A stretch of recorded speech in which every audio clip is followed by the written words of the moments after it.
ரவையை வச்சு இந்த மாதிரி தோசை செஞ்சு சாப்பிட்டு பாருங்க, ரொம்ப டேஸ்டா இருக்கும். ஒரு பேன்ல எண்ணெய் சுடு பண்ணிட்டு ஜீரகம் பொரிய விட்டுக்கோங்க. கூடவே கருவேப்பிலை சேர்த்துக்கோங்க. அதுக்கப்புறமா 2 ஸ்பூன் அளவுக்கு கடலைப்பருப்பு, 2 ஸ்பூன் அளவுக்கு உளுந்த பருப்பு சேர்த்துட்டு காரத்துக்கு ஏற்ப வரமிளகாய் சேர்த்து இதை நல்லா பொரிய வறுத்துக்கோங்க.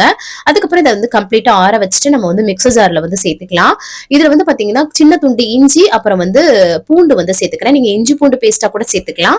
அதுக்கப்புறம் பாத்தீங்கன்னா 1 கப் அளவுக்கு ரவை சேர்த்து ஃபர்ஸ்ட் கொரகொரப்பா இதை அரைச்சுக்கலாம். இந்த அளவுக்கு. அதுக்கப்புறம் அரைக்கப் அளவுக்கு தயிர் சேர்த்துட்டு நல்லா இதை ஃபைன் பேஸ்டா அரைச்சிட்டு ஒரு பவுல்ல சேர்த்துக்கலாம். அப்புறம் மிக்சர் ஜார்ல கழுவி அந்த தண்ணியை சேர்த்துக்கலாம். தேவையான உப்பு சேர்த்து தோசை மாவு பதத்துக்கு கரைச்சிக்கலாம்.